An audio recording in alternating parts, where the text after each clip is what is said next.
écoutez le podcast du Centre de ressources pour les familles militaires de Valcartier. Le CRFMV en jase. Avec Marie-Josée Lonval. Alors, bienvenue tout le monde. C'est le grand retour des podcasts du Centre de ressources pour les familles militaires Valcartier. On les appelle le CRFMV en jase. Et on est toujours en mesure de faire des statistiques avec nos balados-diffusions, savoir combien de personnes nous écoutent au fil des semaines, à quel endroit sur la planète on est écouté. Et c'est quand même avec beaucoup de fierté que je veux saluer nos auditeurs, qui sont d'ailleurs de plus en plus nombreux, mais on sait maintenant qu'on est écouté aux États-Unis, en Belgique, en Allemagne, au Canada, bien entendu. Donc, on est vraiment très, très, très content de vous savoir là. Salutations à tous nos auditeurs, où que vous soyez sur la planète. C'est un plaisir de vous savoir là. C'est Marie-Josée Lonval, toujours à l'animation de nos podcasts, toujours heureuse de rencontrer les personnes merveilleuses du CRFMV, le Centre de ressources pour les familles militaires Valcartier. Aujourd'hui, on va aller dans le secteur intervention du Centre de ressources pour les familles militaires Valcartier parce qu'on va démystifier la demande d'aide. J'ai deux invités à vous présenter. Alexandra Simard. Alexandra, bonjour. Allô? Tu veux nous décliner tes fonctions, s'il te plaît, Alexandra? Oui, au fond, moi, je suis l'intervenante dans le secteur action bénévole et communautaire. C'est ça, aujourd'hui, on est deux secteurs. Il y a le secteur et intervention et action communautaire, étant donné qu'on a quand même des rôles assez différents et que notre clientèle peut parfois être différente. Et à ses côtés, Véronique Morin est avec nous aussi. Véronique, bonjour. Oui, bonjour. Tu veux décliner tes fonctions, s'il te plaît? Oui, donc moi, je suis travailleuse sociale au secteur intervention. Aujourd'hui, on va donc démystifier la demande d'aide. On va tenter de cerner ce qui pourrait, par exemple, empêcher quelqu'un d'aller demander de l'aide. Je pense que le mieux qu'on puisse faire, là, c'est d'expliquer correctement, de décrire ce que vous faites exactement, puis en profiter peut-être pour déboulonner quelques mythes, si vous le permettez, les filles. On va faire ça aussi aujourd'hui. Alors, afin de calmer quelques appréhensions, quand on est travailleuse sociale, la question s'adresse peut-être davantage à Véronique. Bon, c'est pas écrit sur vous, vous portez pas de sarrau, donc c'est peut-être moins intimidant. De quoi ça a l'air une travailleuse sociale, Véronique Morin? En fait, une travailleuse sociale, ça a l'air de n'importe quel autre intervenant du centre. C'est simplement un autre humain qui va aider un autre humain. Donc, on n'est pas identifié, c'est pas écrit sur nous là, qu'on est travailleuse sociale. Donc, vraiment, c'est pas gênant de venir nous consulter. Quand tu parles que les gens peuvent être intimidés par un sarrau ou quoi que ce soit, est-ce que c'est quelque chose que vous avez déjà vu? Des gens qui avaient peur de consulter par l'uniforme, là, la peur de ce que ça pourrait avoir l'air? Ben, en fait, oui, ça peut arriver. C'est pas tout le monde là, qui a peur de consulter, mais ça pourrait arriver. Là, c'est quand même connu le phénomène de la blouse blanche. On devient intimidé quand on rencontre un médecin, par exemple. Mais sachez que nous, on est vraiment habillés en civil, on est comme tout le monde. Donc, vraiment, il n'y a pas de gêne à venir nous voir. Et à quoi ça ressemble une consultation? Parce que là, tant qu'à être dans les idées préconçues, il n'y a pas un divan sur lequel on va s'installer pour raconter nos chagrins. Non, pas du tout. C'est vraiment deux personnes dans un bureau qui discutent. Oui, on est assis confortable, là, mais vous n'allez pas être allongé sur un divan là, comme on va dans les films quand on va voir un psychologue. Ce n'est pas une consultation extrêmement lourde. On est vraiment là pour discuter de ce qui ne va pas, mais aussi de ce qui va bien. Il se passe quoi pendant une rencontre? Oui, en fait, la personne là, arrive, nous on va l'accueillir quand elle arrive au centre de la famille. Ensuite, on va dans le bureau pour que ce soit confidentiel. Et puis, on commence par se présenter. Hein, bien sûr, on prend contact avec la personne, il faut faire connaissance. Puis ensuite, on évalue vraiment là, la situation sous tous ses angles. Donc, on pose beaucoup de questions, mais ça nous aide à mieux comprendre, puis après ça, à mieux aider aussi. Alexandra, tu voulais ajouter quelque chose? Oui, je voulais vraiment ajouter que c'est pas non plus être assis devant quelqu'un qui va juste écouter tes problèmes. C'est vraiment un échange. On construit quelque chose ensemble. Cette démarche-là est vraiment faite ensemble. La personne a le droit à son rythme. Elle a aussi le droit de choisir sur quoi elle veut travailler. Puis on est vraiment au même niveau. Le maître du jeu, c'est pas nous, c'est vraiment la personne qui vient consulter. Donc, des fois, on a l'impression que c'est un peu comme chez le médecin. Un rendez-vous, il y a un expert, tandis que là, c'est vraiment un échange. C'est vraiment d'humain à humain, comme Véronique le disait tantôt. Puis, je veux dire, si la personne n'est pas d'accord, elle est totalement libre de l'exprimer, là. Tu sais, on essaie vraiment de se coller à ce que la personne a veut. Puis, comme je dis, on construit ça ensemble. J'ai entendu parler d'une approche avec les travailleurs sociaux, avec les bénévoles. On dit, je vais le lire là, pour le dire correctement, des rencontres qui sont axées sur le partage d'outils. Qu'est-ce que ça veut dire? Ça va être surtout soit un partage d'expérience. Ça a l'air super flou, mais ça peut être un truc, une pensée qui t'a fait du bien ou qui t'a marqué. Ça peut être différentes choses. Souvent, on va dire au courant de ta vie, tu mets plusieurs outils dans ton sac à dos. C'est-à-dire que tu rencontres différents obstacles, mais tu développes des manières de passer par-dessus ces obstacles-là. Ça devient un outil concret qui peut être utile dans d'autres situations. Donc, à ce moment-là, c'est de ça qu'on va parler quand on va dire des outils. Ça peut être un questionnaire qui va t'amener à réfléchir. Les filles, j'ai aussi entendu dire que les personnes qui travaillent en relation d'aide travaillent avec le positif. C'est une belle pensée. J'aime beaucoup ça. Mais qu'est-ce que ça veut dire concrètement pour vous dans une journée? Oui, Véronique. En fait, Alexandra l'a un peu nommé aussi tantôt, mais c'est qu'on ne fait pas juste parler de ce qui va mal. On parle aussi de ce qui va bien. On regarde c'est quoi les forces de la personne qui est en avant de nous aussi, parce que c'est là-dessus qu'on va miser pour que la situation s'améliore.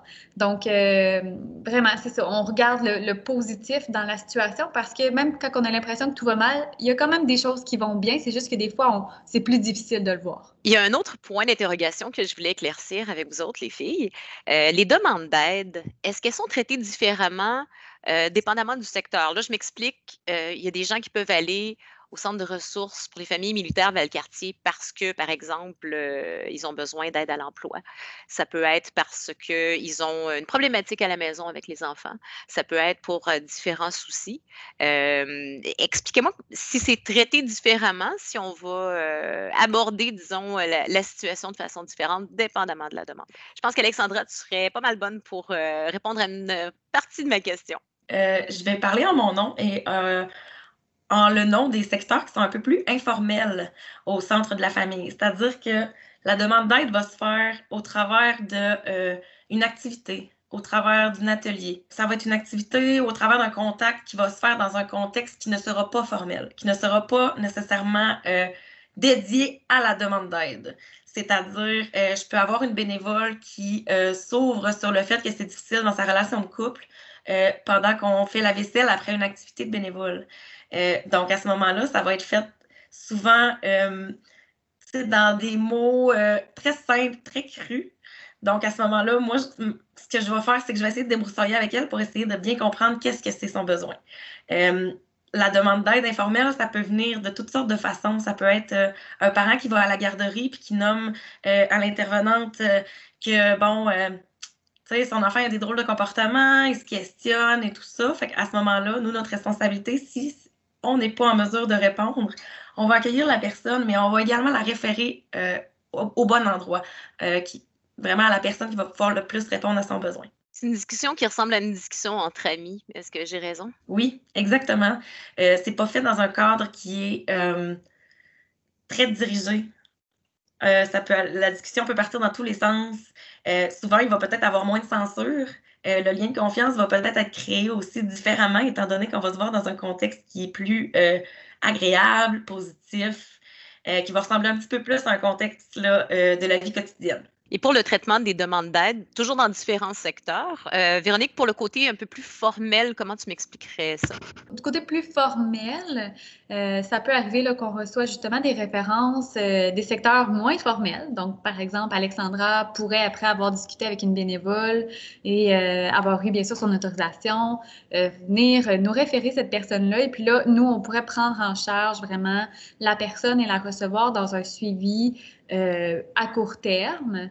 Et puis, la demande d'aide peut aussi se faire simplement en prenant le téléphone et en appelant le centre de la famille.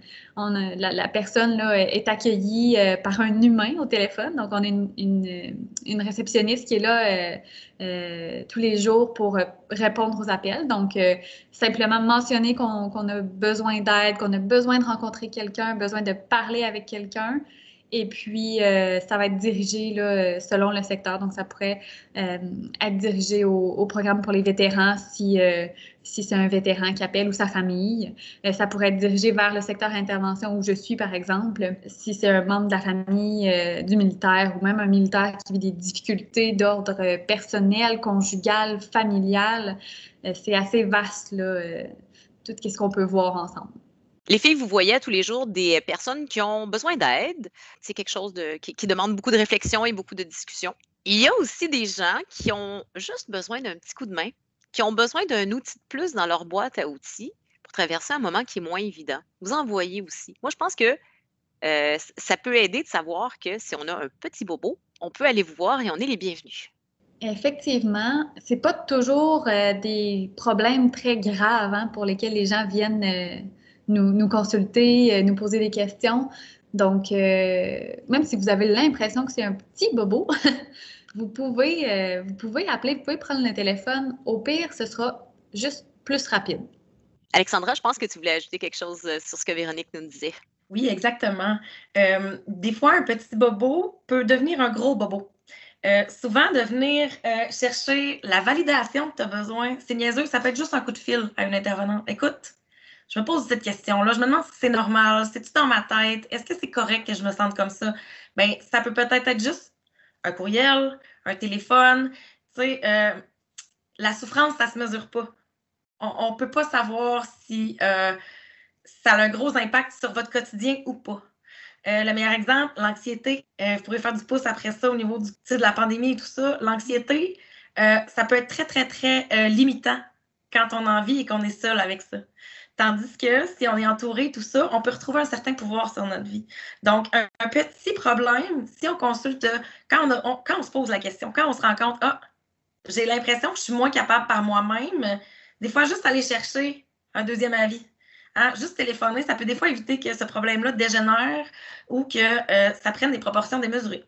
Puis je pense que ça va être important de rappeler, numéro de téléphone 418-844-6060, notre site internet crfmv.com. Puis inquiétez-vous pas si vous nous écoutez, que vous n'avez pas l'occasion de le noter, tout est dans la description du podcast que vous écoutez. Alors vous allez être à même de pouvoir le garder en note bien précieusement. Il y a quelque chose qui m'arrive en tête, on parle de demande d'aide, puis il y en a qui sont lassés d'en entendre parler, mais je pense vraiment que c'est l'éléphant dans la pièce. La COVID, la pandémie, et à plus forte raison, ce qu'on est en train de vivre en ce moment, le couvre-feu. Est-ce que vous avez vu des demandes, soit qui sont différentes depuis le début de ce phénomène-là, de ce qu'on vit en ce moment, ou des demandes qui sont des demandes d'aide, j'entends, qui sont plus nombreuses? Qui voudrait me répondre là-dessus? Véronique, j'ai hâte de t'entendre. Oui, il y a plus de demandes parce qu'on ne se le cachera pas, la pandémie, le confinement, tout ce que ça implique, les mesures sanitaires, ça nous fait vivre des choses en tant qu'humains, des choses qui ne sont pas toujours faciles. Donc, oui, absolument, il y a plus de demandes. Les demandes, sans dire qu'elles sont totalement différentes, ce qu'on se rend compte, en fait, c'est qu'il y a certaines ressources auxquelles on n'a pas accès actuellement. Puis, ça fait en sorte que ça complique un peu la vie des gens parce que parfois, certaines personnes connaissaient déjà des ressources auxquelles ils faisaient affaire, mais là, c'est plus possible. C'est différent. Donc, il faut se réinventer, puis des fois, on ne sait pas trop où aller. Donc, c'est pour ça que nous, les intervenants du Centre de la famille, on est là. Alexandra, tu voulais ajouter quelque chose là-dessus? Oui, mon secteur à moi, pour ce qui est justement, moi je travaille au niveau des bénévoles, je travaille avec eux. En fait, ce que je remarque, c'est que le plus gros besoin, c'est beaucoup briser l'isolement. L'humain, c'est une créature qui a vraiment besoin d'être en contact, qui a besoin d'avoir une connexion avec les gens. Et ce qu'on voit, c'est que c'est ça qui manque en ce moment. Les gens se retrouvent dans leur milieu fermé, où est-ce que des fois, les petits bobos, comme on dit, ils sont exacerbés par le contexte. Donc, à ce moment-là, on a plusieurs personnes qui ont été extrêmement courageuses et qui ont vraiment fait face à leur malaise et qui ont dit « Guess what? Je vais me lancer. je vais faire une demande d'aide. Donc, moi, dans mon secteur, j'ai souvent des bénévoles qui n'auront pas l'habitude de demander, que maintenant, ils vont plus un petit peu s'informer sur ce que j'offre, sur mon rôle, sur qu'est-ce que je pourrais faire pour eux. Donc, c'est beaucoup ça, moi, que je vois là, dans mon secteur. Moi, je vois ça comme une bonne nouvelle quand même que les personnes qui faisaient affaire avec d'autres services finissent par rebondir dans vos locaux. Ça veut dire probablement qu'à quelque part, peut-être pas de façon généralisée, mais le message doit passer à un moment donné, comme quoi c'est important d'aller chercher de l'aide puis que c'est pas gênant. Puis savez-vous quoi? On va s'aider un peu parce que on arrive au point de notre entretien, celui qui est toujours bien intéressant pour les gens qui écoutent, parce que on va faire tomber quelques mythes. Et on va faire ça dans quelques secondes au CRFMV en jazz. Les podcasts, c'est le fun. Votre agréable balado-diffusion reprend dans quelques instants. La Fondation du Centre de la famille Valcartier présente la 10e criée d'automne, le samedi 16 octobre prochain. Vous êtes invités à participer à cette édition spéciale virtuelle. Une belle occasion de souligner le leadership des familles de nos militaires engagés dans des missions à l'étranger ou au pays, en particulier dans les opérations de lutte contre la pandémie. Ces familles doivent recevoir la reconnaissance et le soutien qu'elles méritent. La 10e criée d'automne, un événement virtuel que vous ne voudrez pas manquer. Consultez les pages LinkedIn et Facebook de la Fondation du Centre de la famille Valcartier pour en savoir plus. N'hésitez pas à nous donner 5 étoiles. Le CRFMV en jazz, ça jase de nous. On est toujours dans notre podcast, le CRFMV en jazz, avec mes deux invités aujourd'hui, Alexandra Simard, qui est intervenante auprès des bénévoles, et Véronique Morin, travailleuse sociale. Les filles, vous êtes au Centre de ressources pour les familles militaires Valcartier. C'est un plaisir de vous recevoir aujourd'hui pour le premier podcast du CRFMV en jazz de l'année 2021.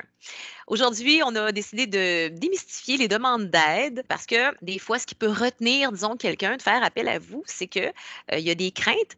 Puis des fois, ces craintes-là sont basées sur des fausses impressions. Fait que je pense qu'on s'entendait toutes les trois pour dire tabarouette, ça vaudrait la peine de déboulonner quelques mythes, puis on va s'affairer à ça. Là, je veux juste vous dire qu'à partir de maintenant, je ne suis plus animatrice, je deviens un personnage, celui qui a des craintes, que des appréhensions et probablement des fausses impressions. Alors voici, je me transforme en personnage.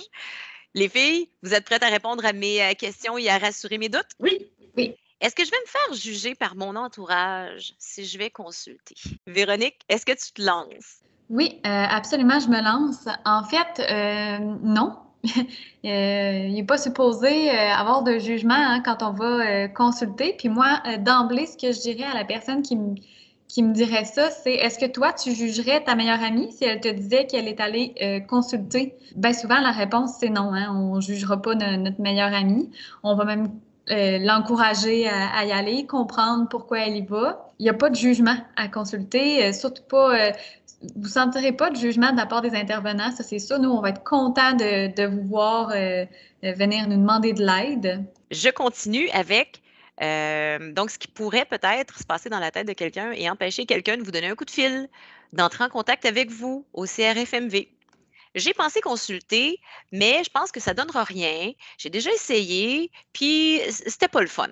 Oh, ça, c'en est une pas pire. Véronique? Ça se peut que vous ayez déjà consulté dans le passé. Ça se peut que ça n'ait pas bien été. Ça se peut que vous pensiez que votre problème n'est pas assez gros pour venir consulter. En même temps, moi, j'ai envie de répondre à ça. Tu sais, on n'est pas obligé d'attendre que ça saigne là, pour aller consulter. Là. On ne se pose pas la question, hein, quand on se casse un bras, on y va à l'urgence, puis il n'y a personne qui se pose de questions. Donc, pourquoi ce serait différent quand c'est dans notre cœur ou dans notre tête que ça va moins bien? Tu sais? C'est pas parce qu'on ne le voit pas que ça ne vaut pas la peine. Alexandra, tu voudrais ajouter quelque chose? Oui, ça peut arriver dans notre vie qu'on ait eu, en fait, être en relation avec un intervenant, qu'on a eu à consulter pour différentes raisons, peu importe l'âge qu'on a. Ça se peut que ça se soit mal passé, que vous ayez perdu confiance puis que vous vous dites « c'est pas pour moi ». Consulter, c'est pas pour moi, ça marche pas. Magasiner, ce serait mon meilleur conseil pour vous. Magasiner. Vous magasinez votre voiture, vous magasinez vos meubles, vous faites la comparaison des prix. Faites donc la comparaison du fit aussi. Regardez comment ça se passe, le lien et la connexion avec l'autre personne. Nous, en tant qu'intervenants, on est conscient que ça se peut que ça ne fonctionne pas. Puis ça se peut que vous ne sentiez pas le lien. Nous, on ne le prend pas personnel. On ne se dit pas qu'on est des mauvaises personnes. Au contraire, on se dit « Hey, wow! Cette personne-là a la force de me dire « Ben, je vais peut-être aller voir quelqu'un d'autre ou essayer d'autres choses parce que ça me tente que ça se passe bien. Puis nous, honnêtement, je pense qu'on va juste vous répondre « Hey, guess what? Bonne décision. On veut que ça se passe bien pour vous aussi. Puis bonne continuité. » Donc, c'est pas parce que ça fonctionne pas avec un que ça fonctionnera pas nécessairement avec quelqu'un d'autre. Prenez le temps de le magasiner. Que diriez-vous à « J'ai pensé consulter, mais j'ai pas le temps. Comprenez-vous, c'est bien trop long, ces procédures-là. » Hein? On répond quoi à ça, Véronique? En fait, vous pourriez être surpris du temps que ça prend de consulter. En fait, bien souvent, 3-4 rencontres, c'est suffisant. Ça dépend toujours de la situation pour laquelle vous venez nous consulter. Et plus vite vous nous consultez, souvent moins long ça va être la consultation aussi. Donc, n'hésitez pas, quand vous commencez à ressentir un petit malaise, un petit mal-être, n'hésitez pas à aller demander de l'aide. Ce à quoi Alexandra va ajouter quelque chose, on t'écoute. Moi, je vous relance avec une question. Si c'est votre enfant qui avait des rendez-vous, prendriez-vous le temps de le faire? Est-ce que vous feriez une place dans votre horaire? Je suis convaincue que oui. Si votre chien avait besoin d'aller chez le vétérinaire, je suis convaincue que vous le feriez. Bien, vous le méritez, vous aussi. Faites-la, cette place-là, dans votre horaire, parce que si vous voulez être le soutien puis le pilier que vous êtes pour les personnes autour de vous, vous devez être solide. Puis ça commence par justement se dire « Hey, je me pose des questions, j'ai besoin d'informations ou d'être validé sur quelque chose. » Bien, essayez-le. Essayez-le. Puis pour vrai, ça prend pas toujours autant de temps qu'on pense. 1 heure par semaine, pendant 1 mois, c'est 4 heures. 4 heures dans ton mois pour que ça se passe mieux, bon investissement. Pensez-y. C'est-tu à dire qu'on est tough des fois avec nous-mêmes? Vraiment. Vraiment. Prochain mythe qu'on voudrait déboulonner, je suis pas pour déranger quelqu'un avec mes problèmes. Il me semble que c'est pas assez grave. Déranger qui? Je veux dire, c'est mon métier. J'en vois tous les jours. Les problèmes, ça se compare pas. La souffrance non plus. Je pense que tout le monde mérite de l'aide. Puis, peu importe qu'est-ce qui se passe. Prochain mythe, les filles, je ne sais pas qui va répondre à ça, mais moi, je l'ai déjà entendu. Me vois-tu parler de mes histoires personnelles avec un étranger ou avec une étrangère? Alex. Oui, bien, en fait, ce qui est le fun, c'est que c'est la première consultation qui est la plus difficile. Après la première, on n'est plus vraiment des inconnus. Je vais vous avoir expliqué mon rôle, c'est quoi, ma limite, c'est quoi. Vous allez savoir à quoi vous attendre. Puis, ça va arriver que l'intervenant va faire l'implication personnelle si on voit que ça peut avoir un objectif. Tu sais, s'il y a un objectif derrière, si on voit que ça peut amener la personne à réfléchir ou quoi que ce soit. Ce qui peut être intéressant aussi avec quelqu'un qui ne nous connaît pas, c'est qu'on n'est pas teinté. On ne connaît pas votre belle-mère qui dit que vous élevez donc mal vos enfants. On ne connaît pas votre chum qui dit que c'est dans votre tête, ça n'existe pas. Ou que vous êtes peut-être trop sensible. Nous, on est là, on est entièrement là pour vous. Puis la seule chose qu'on veut savoir, c'est votre version, votre vécu, vos émotions. Et ça, il y a probablement juste une personne que vous ne connaissez pas et qui n'a aucune idée de comment que ça se passe dans votre quotidien pour avoir cette neutralité-là. Puis des fois, ben, ça peut être... En fait, vous pourriez être surpris comment ça peut être facilitant de parler avec quelqu'un qui, de toute façon, n'émettra pas de jugement parce que c'est mon travail d'être neutre. Donc, ça peut être très intéressant et des fois, ça peut être très réconfortant d'avoir quelqu'un qui n'est pas teinté par notre entourage ou par les valeurs aussi, que des fois, on peut avoir peur, tu sais, le jugement et tout ça, des fois, ça peut être très intéressant. Puis quelqu'un qui a une distance par rapport à notre propre vie, qui n'est pas impliqué émotivement dans nos problèmes, ça peut aider. Notre meilleur ami n'aurait peut-être pas cette distance-là, quoique ça fait beaucoup de bien de parler à sa meilleure chum de temps en temps. Tout à fait. Un autre mythe, on a presque fini, mais celui-là, il est bien intéressant parce que vous savez qu'on s'adresse principalement à la communauté militaire.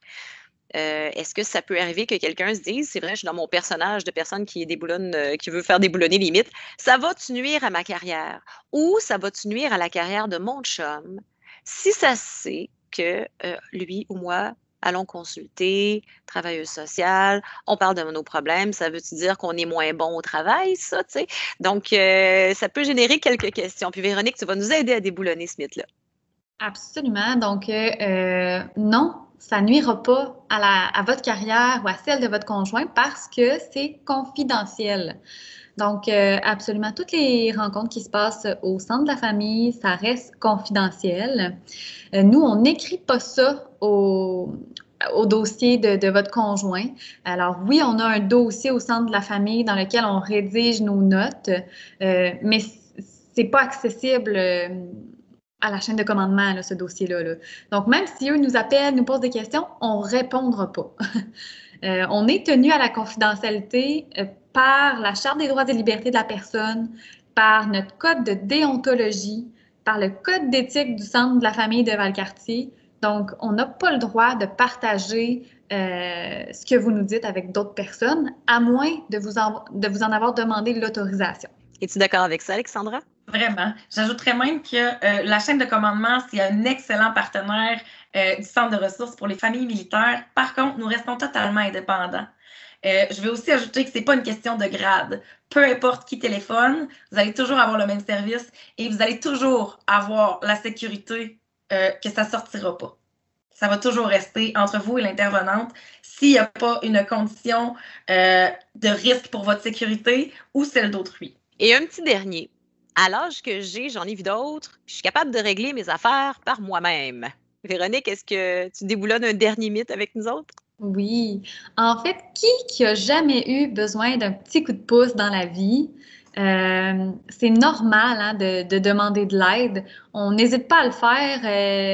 Je veux dire, moi, je connais pas la mécanique automobile, donc quand je perds de l'huile, j'appelle au garage et j'y vais, je me pose pas de questions. C'est la même chose. Hein. Ça se peut que cette partie-là de votre vie, vous aviez des questionnements, vous savez pas trop quoi faire, vers qui vous tournez, ben nous, c'est ça notre travail de vous aider. On connaît bien notre travail, on a les outils qu'on pourrait vous partager, on peut vous diriger vers les bonnes personnes. Donc, c'est normal, hein? On est juste des humains qui ont besoin de d'autres humains pour continuer à avancer. Oui, on n'est pas encore des super-héros, quoique dans certaines situations, on se débrouille pas pire. Alexandra, tu veux ajouter quelque chose? Oui, je voulais juste ajouter que on ne vient pas au monde en sachant comment justement changer l'huile de notre voiture. Donc, on ne vient pas au monde en sachant nécessairement comment se comporter en couple, comment développer des façons de contourner des obstacles, comment faire face à ton employeur qui te fait subir de la pression. C'est normal de ne pas toujours connaître ces choses-là. Nous-mêmes, ça peut arriver qu'on vous le dise, je n'ai pas la réponse. Par contre, on peut faire un cheminement ensemble. On peut essayer de regarder ensemble une autre perception ou juste travailler sur ce qu'on a du pouvoir ensemble là-dessus.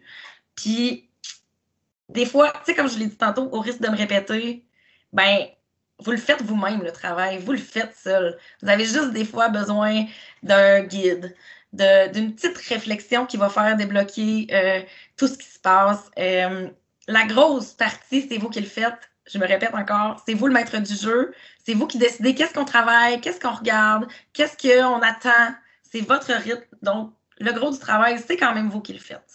Je pense qu'on a déboulonné quelques mythes. Les filles, je suis très fière de vous parce que je suis certaine que si quelqu'un était sur ces positions, il a complètement changé d'idée à vous écouter. J'ai vu sur le site Internet du CRFMV, ça parle du crème, là, C.R.E.M.E. Qu'est-ce que ça veut dire? Au fond, c'est une campagne pour promouvoir la demande d'aide qui est organisée par un de nos partenaires qui est Promotion de la santé de Valcartier. Dans le fond, CREM est un acronyme. Le C veut dire que les personnes qui demandent de l'aide, ce sont des personnes qui font vraiment preuve de courage. Ensuite, le R représente leur résilience. Ce sont vraiment des humains qui sont résilients et qui désirent avoir un pouvoir sur la situation et avoir un impact sur la situation qu'ils ont. Le E, c'est accepter ses émotions. Ça peut être très difficile des fois de se dire, écoute, même si je suis un homme, même si je suis un militaire, je suis fort, je suis un guerrier, pourquoi est-ce que je ressens ça? Le corps humain, c'est quand même une machine assez intelligente et fonctionnelle. Si vous avez cette émotion-là, elle n'est pas là pour rien. Les accepter, c'est vraiment un pas qui demande beaucoup. C'est très inconfortable, mais les gens qui demandent de l'aide, clairement, ils ont cette belle force-là. Le M va... ça veut dire que ces personnes-là sont des modèles. Et vraiment, ça, j'y crois. Ce sont des personnes qui méritent d'être mises de l'avant parce qu'elles se sont choisies. Elles ont décidé de prendre en main, faire un petit pas pour aller mieux. Et ça, c'est remarquable. Et finalement, le E, il donne l'exemple. Et probablement un des exemples les plus motivants qu'on voit, parce que Promotion de la santé, ils sont vraiment allés chercher des personnes différentes, avec des différents grades, différentes fonctions, pour représenter tout le monde, pour montrer que c'est pas parce que tu es haut gradé que ça se passe toujours bien, puis que demander de l'aide, ça concerne tout le monde. T'es pas moins, t'es pas plus. T'es juste un humain qui veut mieux aller.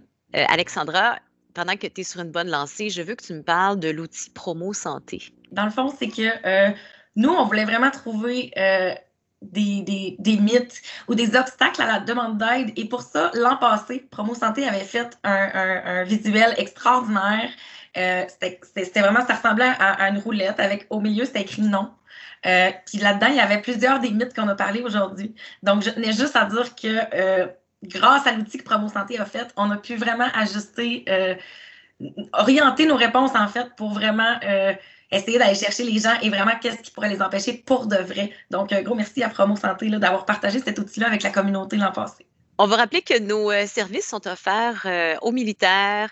C'est pour tout l'Est du Québec. Ça va jusqu'aux îles de la Madeleine. Vous nous écoutez, on sait qu'il y a des gens qui nous écoutent un peu partout sur la planète. D'aussi loin que les îles de la Madeleine, c'est nous autres que vous allez pouvoir contacter et consulter. Ces services-là sont offerts gratuitement pour la communauté militaire, des services du Centre de ressources pour les familles militaires Valcartier. Quand on dit la famille, là, c'est les conjoints, les conjointes, naturellement. Pas obligé d'être mariés, conjoints de fait, c'est correct. Inquiétez-vous pas de ça. Les parents, les frères, les sœurs, oncles, tantes, grands-parents, ce qui est de la famille pour vous, c'est de la famille pour nous. Alors, vous pouvez dire à votre meilleur ami qui est bien inquiet pour vous parce que vous partez en déploiement ou quoi que ce soit, ben s'il peut communiquer avec nous, ça va nous faire plaisir de l'aider. On est là pour vous. Nos services sont offerts en anglais, en français, et les filles vont être là pour le témoigner en virtuel et en présentiel. On s'est adapté. La virtualisation de nos services, c'est une réalité. C'est quelque chose qu'on avait déjà entamé il y a longtemps. Ça a été précipité avec l'arrivée de la pandémie, du confinement et tout ça. Mais sachez qu'on est là pour vous accueillir. Le crfmv.com, notre numéro de téléphone, 418-844-6060. Toutes les informations, je vous le rappelle, sont inscrites dans la description du podcast et vous allez pouvoir prendre ça en note. Les filles, un immense merci d'avoir participé au premier podcast de l'année au CRFMV en jazz. Et donc, Alexandra Simard, intervenante auprès des bénévoles, qui a un cœur grand comme ça. Véronique Morin, notre travailleuse sociale, qui est tellement gentille, tellement généreuse. Les filles, vous êtes extraordinaires. Ça a été un plaisir de vous avoir avec nous. Merci d'avoir participé au CRFMV en jazz. Un gros merci de nous avoir donné l'opportunité aussi de bien expliquer c'est quoi nos services. Puis, je pense que ça va aider beaucoup de gens. J'en suis certaine aussi, les filles. Un grand merci d'avoir accepté l'invitation. À la prochaine. Suivez-nous sur Apple Podcast, Google Podcast et Spotify. C'était le CRFMV en jazz.